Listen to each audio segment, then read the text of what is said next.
Students, TR solution online YouTube চ্যানেলে তোমাদের সকলকে স্বাগত।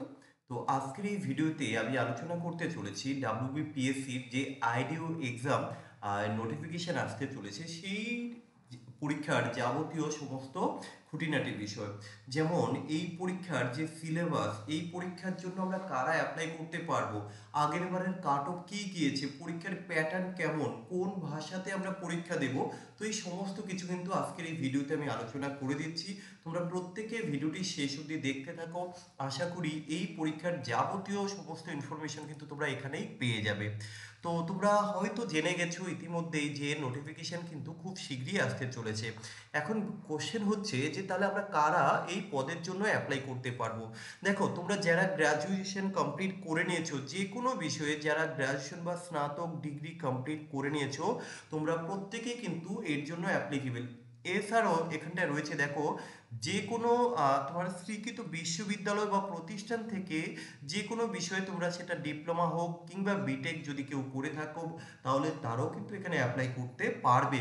আর কি, বাংলা ভাষায় লিখতে এবং পড়তে। তো আশা করি আমরা ওয়েস্ট বেঙ্গলের ম্যাক্সিমাম সবাই কিন্তু এটা হয়তো জানি, তাই তো?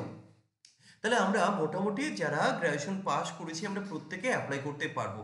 এখন বিষয় হচ্ছে, অ্যাপ্লাই করতে গেলে আরও একটা ক্রাইটেরিয়া জানা দরকার, সেটা হচ্ছে যে আমাদের এখানে বয়সটা কীরকম থাকতে হবে। তো এখানে বয়সটা রয়েছে 21 থেকে 39, এটা জেনারেলদের ক্ষেত্রে।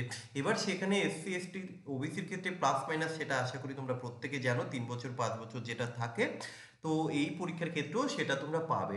এবার বিষয় হচ্ছে যে এর সিলেকশন প্রসেসটা কি, অর্থাৎ কয়টা পরীক্ষা দিতে হবে, শুধুমাত্র প্রিলি না মেন্স রয়েছে বা ইন্টারভিউ কি, সেই বিষয়টা আমরা এখানে বলছি। দেখো, ইন্ডাস্ট্রিয়াল ডেভেলপমেন্ট অফিসার পদের জন্য প্রার্থীদের নির্বাচন করা হয় দুইটি পর্যায়ের মাধ্যমে। কি কি সেই দুটি পর্যায়? প্রথমত হচ্ছে লিখিত, মানে তোমাকে একটা লিখিত পরীক্ষা দিতে হবে অফলাইন, এটা কিন্তু অনলাইন নয়।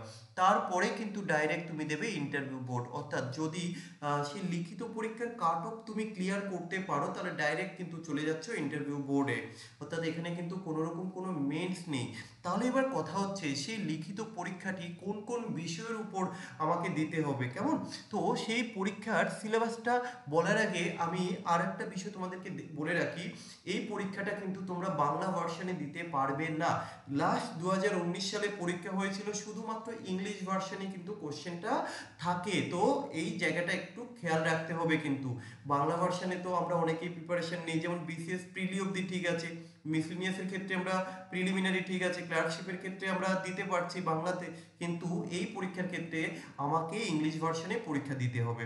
তাহলে এবার এই পরীক্ষায় কোন কোন বিষয় থাকবে, আমরা যেমন প্রত্যেকটা পরীক্ষায় দেখি যে ম্যাথমেটিক্স, রিজনিং, ইংলিশ আর হচ্ছে তোমার জিকেটা থাকে, তাই তো? এবার এই পরীক্ষার ক্ষেত্রে যেটা সিলেবাসে লেখা রয়েছে, যে arithmetic and mental ability. Arithmetic and mental ability বলতে কি, পাটিগণিত, এবং মেন্টাল অ্যাবিলিটি বলতে এখানে রিজনিং এর পার্টটাকে বোঝাচ্ছে। তার মানে ম্যাথ এবং রিজনিংটা কিন্তু এখানে থাকছে। আর কি রয়েছে দেখো, science, humanities, industrial sense and industrial potential in West Bengal and India. তার মানে কি, ইন্ডাস্ট্রিয়াল প্রসেস বা ইন্ডাস্ট্রিয়াল সম্পর্কে কিছু ধারণা, কিছু বেসিক নলেজ, এরকম টাইপের কিছু কোশ্চেন। এটা হচ্ছে অফিসিয়াল সিলেবাসে রয়েছে, কিন্তু আদৌ কি ঠিক সেটা হয়? তো হলেও বা কি, কোথা থেকে কি কোশ্চেন আসে সেটাও কিন্তু আমি এই ভিডিওতে দেখাবো। তো এখানটা একটু জেনে নাও যে টোটাল কত নাম্বারের পরীক্ষা হতে চলেছে।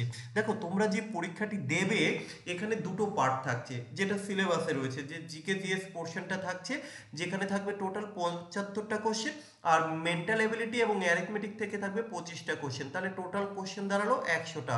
কত মার্কস না, টোটাল মার্কস হলো 100 মার্কস। সময়টা কত দিচ্ছে? 1.5 ঘন্টা সময় দিচ্ছে। এবার বিষয় হচ্ছে, এটা তো আমরা সিলেবাসে দেখলাম, কিন্তু সত্যি কি এরকম যে ম্যাথ এবং রিজনিং থেকে 25টা কোশ্চেন এবং জিকে জিএস থেকে 75টা কোশ্চেন আসে? তাহলে কি এই পরীক্ষায় ইংলিশ থাকবে না? এটা কিন্তু একটা কোশ্চেন, এখানে বড় কোশ্চেন, স্যার এখানে কি তাহলে ইংলিশ থাকবে না? কিন্তু সিলেবাসে দেখো এটাই রয়েছে, তাই না? এবার আমি 2019 সালের যে পরীক্ষাটা হয়েছিল, সেই পরীক্ষার কোশ্চেনটা আমি অ্যানালিসিস করেছিলাম কিছুক্ষণ আগেই, যে 100টা কোশ্চেন কোন কোন সাবজেক্ট থেকে কতগুলো করে কোশ্চেন আসে, এটা বের করতে গিয়ে আমি যেটা পেলাম, সবার প্রথমে দেখো, এই যে সায়েন্স থেকে কিন্তু 22টা কোশ্চেন এসছে।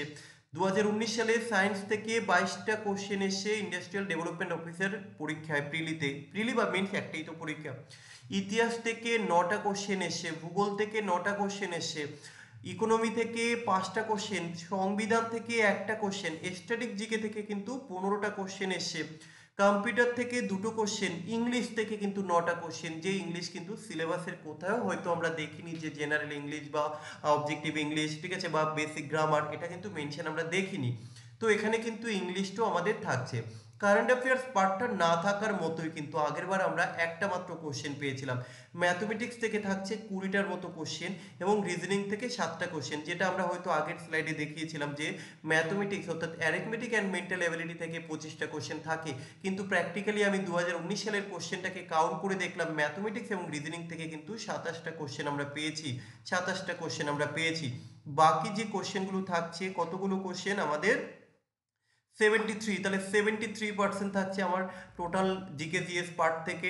এবার এখানে সিলেবাসে দেখবে ইন্ডাস্ট্রিয়াল সেন্স একটা কথা মেনশন ছিল, কিন্তু ইন্ডাস্ট্রিয়াল বলতে আসলে আমার যেটা মনে হয় ইকোনমির পার্ট থেকে একটু বেশি জোর দিতে হবে। ইকোনমির পার্ট থেকেই সেই ইন্ডাস্ট্রিয়ালের বিষয়গুলো বা কোশ্চেনগুলো মেবি হতে পারে বা হয়েছিল। এবার জিওগ্রাফির পার্টটা তোমাদের ঠিক আছে, পলিটি থেকে না থাকার মতোই কোশ্চেন। ইকোনমির পার্টটা একটু ভালো করে দেখবে। দেখো ইকোনমিতে অন্যান্যবার আমরা কি দেখি যে পলিটির ক্ষেত্রে তুলনামূলকভাবে একটু কোশ্চেন বেশি থাকে, কিন্তু এই পরীক্ষার ক্ষেত্রে ইকোনমির কোশ্চেন একটু তুলনামূলকভাবে বেশি থাকবে পলিটি থেকে, আর স্ট্যাটিক জিকে থেকে কিন্তু ভালোই কোশ্চেন থাকছে। তাহলে অন এভারেজ সব থেকে বেশি কোশ্চেন হচ্ছে সায়েন্স থেকে, তারপরে থাকছে আমাদের স্ট্যাটিক জিকে, দেন ইতিহাসের ভূগোল থেকে, কেমন? তো এইভাবে একটু নিজেকে প্রিপার তৈরি করো এখন থেকে, যাদের টার্গেট থাকে, কেমন, বা যাদের টার্গেট রয়েছে।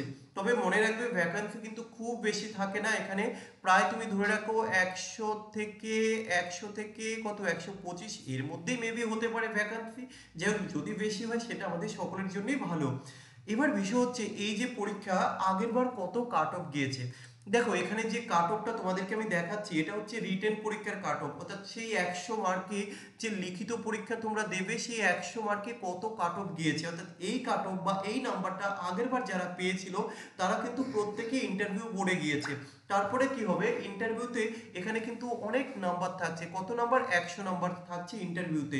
এই দুটোর উপর বেস করেই কিন্তু তোমার মেরিটটা তৈরি হবে। এই মেরিটে তোমরা যারা আসতে পারবে তারাই কিন্তু ফাইনাল অ্যাপয়েন্টমেন্ট লেটার পেয়ে যাবে। এবার বিষয় হচ্ছে এই যে আমাদের যে 100 নম্বরের রিটেন টেস্ট, এখানে তোমরা দেখো যারা আনরিজার্ভ অর্থাৎ জেনারেল প্রায় 78 নাম্বার গেছে কাট অফ, তাই তো?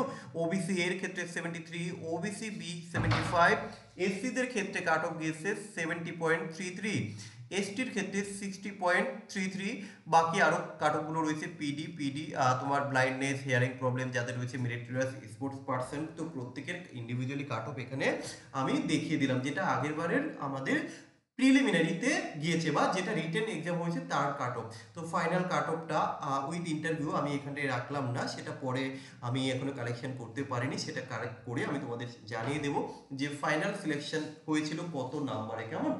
তো মোটামুটি একটা এক্সাম রিলেটেড আমি তোমাদেরকে চেষ্টা করেছিলাম ওভারঅল একটা কনসেপ্ট দেওয়ার, যে পরীক্ষার প্যাটার্ন কিরকম ভাবে কি আসে। তো আর একটা বিষয়, আমি এই যে পরীক্ষার জন্য এই দুটো সেকশনের উপর আমি একটু জোর দেব, যেটা হচ্ছে ম্যাথমেটিক্স আর রিজনিং। আমি খুব শীঘ্রই কিন্তু রেগুলার এখানে ক্লাস নিয়ে আসবো এবং ইংলিশ ভার্সনই থাকবে। পরীক্ষার প্যাটার্ন অনুযায়ী আগের বারের কোশ্চেন প্যাটার্নকে মাথায় রেখে আমি চেষ্টা করব।